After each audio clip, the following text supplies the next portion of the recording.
This is my version of Korean tteokbokki, and from start to finish, it only took me 27 minutes to make. When you get home from work or school or the gym, you don't want to stand in the kitchen all night and cook. You want to have something that's fast. Every good home cook should have a collection of these go-to recipes in their quiver. So sporadically on this channel, I'm going to share with you some of my favorite ones. This is episode 1 of Dinner in a Flash. Hi-ya! Got you so bad. As I start cooking this meal, it is 11:40 on the clock. The first thing I'm going to do is get some water boiling to get the rice cake started. I'm going to throw this pot onto the big stove off in the back to get it out of the way and wait for the water to boil. I'm guessing when most of you hear rice cakes, you're thinking about the puffed rice wafers. Not here. These are Korean rice cakes, which are like thick noodles. They're made from rice starch and water and come in a few different shapes and sizes. Not every grocery store will have these. You may have to visit your local Asian market to get your hands on some. I got mine at Central Market here in Austin, but I've also seen them at Trader Joe's in the freezer section. With your pot of water over the heat, you can start chopping up your vegetables. This is a stir fry. That means you can put in basically whatever you want and it's going to turn out fine. I'm going to use a carrot, some green onions, and garlic. One medium carrot or 60 grams worth gets processed into ribbons by taking a vegetable peeler down the length of the carrot. This will ensure they cook in a blink. Next, take 5 or 6 green onions or 40 grams and cut the whites into thin slices. The whites are going to be used in the stir fry and the greens are going to be used for a garnish. Cut those green tops into thin slices on a bias to make them look extra fancy. Then I minced up 4 cloves or 15 grams of garlic and measured out about a cup or 200 grams of kimchi. If you aren't a fan of kimchi, just replace it with a different vegetable or plain cabbage. I love kimchi, but some of the store-bought ones are really shitty. Mother-in-laws, what are you doing? I get this one from Costco, and this brand is the bee's knees. It says on the package that it's the #1 brand in Korea, so that has to be true because it's in writing. Now that all my chopping is complete, my water has finally reached a boil, so I'm tossing in 1 pound or 454 grams of the rice cakes to cook for 5 to 7 minutes or until they are soft. Next, we can start on the stir fry and get out the piece of garbage induction burner that no one likes. For a quick check on time, it's 11:53.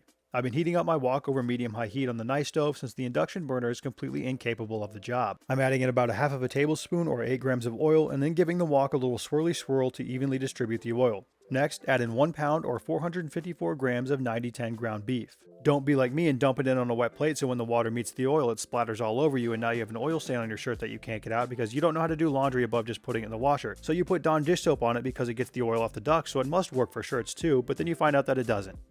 Just use a dry plate!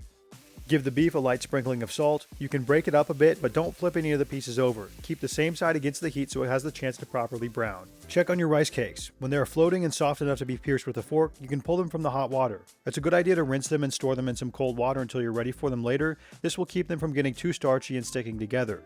Make sure you reserve some of the cooking water before you dump it out. This will be used for the sauce. Once the beef has browned on the bottom, you can move it around in the wok to get the other side. When it's about 80% of the way finished, create some space in the center of the wok and allow the oil to pool. Dump in your scallion whites and garlic first, followed by the kimchi. Stir fry those in the heat for a minute or two to develop some color and fragrance, and then you can throw in the carrots to stir them into the mix. To start the sauce, I added in 1 tablespoon or 15 grams of gochujang, 2 tablespoons or 30 grams of soy sauce, and 2 teaspoons or 8 grams of sugar. Give the wok a toss to throw everything together, and then you can pour in the rice cakes. Originally, I was just going to do 8 ounces of them to keep the carb to protein ratio better, but then I thought, what are you going to do with the leftover ones? Just put them in, you dummy. So I did. To complete the sauce, grab 2 to 3 tablespoons or 30 to 45 grams of the starchy water and drizzle it into the wok. Mix everything together, and as that water heats up, it will start to thicken the sauce. If you feel like you need to add more, do so a little bit at a time. Give it a taste test and adjust your flavors as needed. If your kimchi is extra sour, you may need a bit more sugar.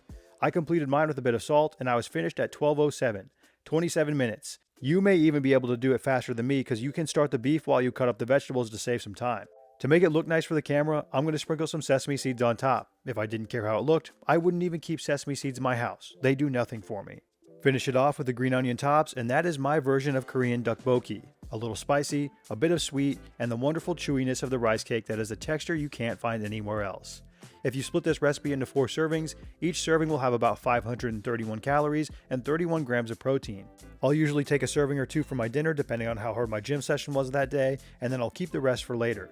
I think Korean food is the best food on the planet. You just can't beat it. And do you know what pairs absolutely perfectly with this meal? A pocket sun. If you've never had Korean rice cakes before, look for them the next time you're at the store. It's truly a unique food that resembles nothing else I've ever eaten. Any leftovers I have get packaged up into meal prep containers for the coming days. This is one of those meals that I think gets even better as it sits in the fridge for a day or two because the flavors really have time to come together. You could make this as a meal prep recipe if you wanted to. I would just add another half pound of meat and vegetables to bulk up the volume and then split it into 5 servings instead of 4.